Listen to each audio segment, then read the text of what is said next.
Assalamualaikum warahmatullahi wabarakatuh. Perkenalkan, nama saya Nida Hamidatus Soleha, mahasiswi Institut Siami Bekasi, Kampus A, yang akan mempresentasikan materi dengan judul Kode Etik Pers guna untuk memenuhi tugas pada mata kuliah Dasar-Dasar Jurnalistik dengan dosen Bapak S.E. Heru Sudinta MM. Berikut tayangannya. Kode Etik Pers Jurnalistik Chapter 8.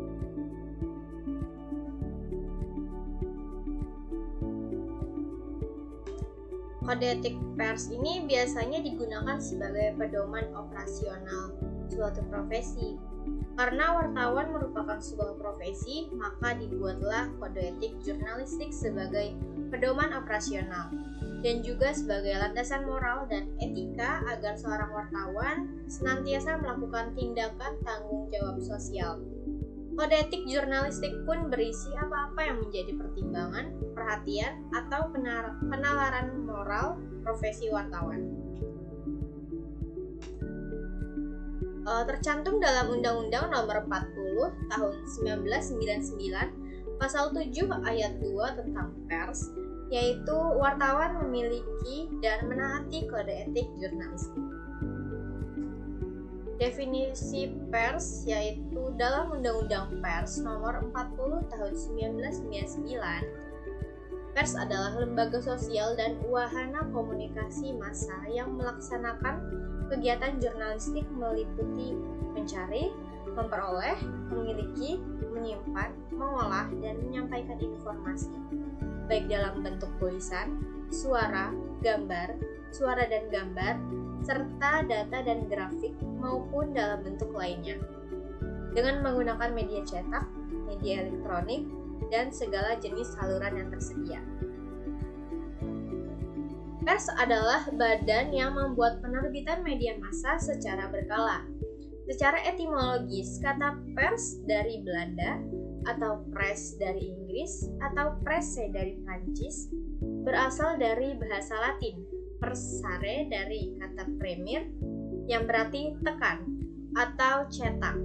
Definisi terminologisnya adalah media massa cetak atau media cetak.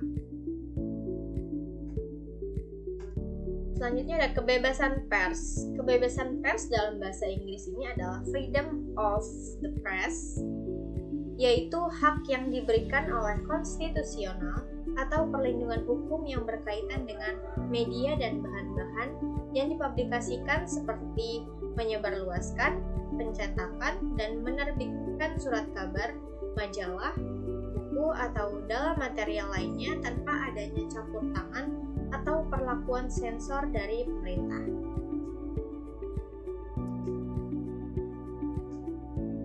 Lalu ada etika pers. Etika pers ini adalah filsafat di bidang moral pers, yaitu bidang yang mengenai kewajiban pers dan tentang apa yang merupakan pers yang baik dan pers yang buruk, pers yang benar dan pers yang salah, pers yang tepat dan pers yang tidak tepat. Etika pers juga adalah ilmu atau studi tentang peraturan-peraturan yang mengatur tingkah laku pers, atau dengan perkataan lain, etika pers berbicara tentang apa yang seharusnya dilakukan oleh orang-orang yang terlibat dalam kegiatan pers. Sumber etika pers adalah kesadaran moral, yaitu pengetahuan tentang baik dan buruk, benar dan salah, tepat dan tidak tepat bagi orang-orang yang terlibat dalam kegiatan pers.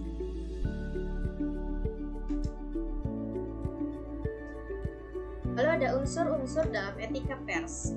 Yang pertama ada tanggung jawab. Seorang jurnalis ini yang terlibat dalam pers harus mempunyai tanggung jawab atas dampak dari informasi yang disampaikan. Yang kedua ada kebebasan pers.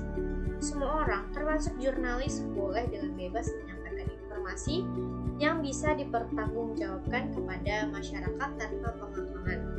Yang ketiga ada masalah etis. Pers lepas dari kepentingan individu dan mengabdi kepada kepentingan umum. Yang keempat ada ketepatan. Pers memiliki orientasi terhadap kebenaran untuk melayani publik. Yang kelima ada tindakan adil untuk semua orang. Pers melawan keistimewaan atau campur tangan pihak-pihak yang mengakibatkan ketidakbebasan media dalam menyiarkan informasi. informasi. Selanjutnya ada pasal wartawan. Pasal 1, wartawan Indonesia bersikap independen menghasilkan berita yang akurat, berimbang, dan tidak beretikat buruk. Pasal 2, wartawan Indonesia menempuh cara-cara profesional dalam melaksanakan tugas jurnalistik. Pasal 3, wartawan Indonesia selalu menguji informasi, memberitakan secara berimbang, tidak mencampur fakta dan opini yang menghakimi, serta menerapkan asas praduga tak bersalah. Pasal 4, wartawan Indonesia tidak membuat berita bohong, fitnah, sadis, dan cabul. Pasal 5, wartawan Indonesia tidak menyebutkan dan menyiarkan identitas korban kejahatan asusila dan tidak menyebutkan identitas anak yang menjadi pelaku kejahatan. Masih dalam pasal wartawan. Pasal 6, wartawan Indonesia tidak menyalahgunakan profesi dan tidak menerima suap. Pasal 7, wartawan Indonesia memiliki hak tolak untuk melindungi narasumber yang tidak bersedia diketahui identitas maupun keberadaannya, menghargai ketentuan embargo, informasi latar belakang, dan off the record sesuai dengan kesepakatan. Pasal 8, wartawan Indonesia tidak menulis atau menyiarkan berita berdasarkan prasangka atau diskriminasi terhadap seseorang atas dasar perbedaan suku, ras, warna kulit, agama, jenis kelamin, dan bahasa, serta tidak merendahkan martabat orang lemah, miskin, sakit, cacat jiwa, atau cacat jasmani. Pasal 9, wartawan Indonesia menghormati hak narasumber tentang kehidupan pribadinya, kecuali untuk kepribadian publik. Pasal 10, wartawan Indonesia segera mencabut, meralat, dan memperbaiki berita yang keliru dan tidak akurat, serta dengan permintaan maaf kepada pembaca, pendengar, atau pemirsa. Pasal 11 yang terakhir, ada wartawan Indonesia melayani hak jawab dan hak koreksi secara proporsional. Sekian penjelasan dari saya, kurang lebihnya mohon dimaafkan. Wassalamualaikum warahmatullahi wabarakatuh.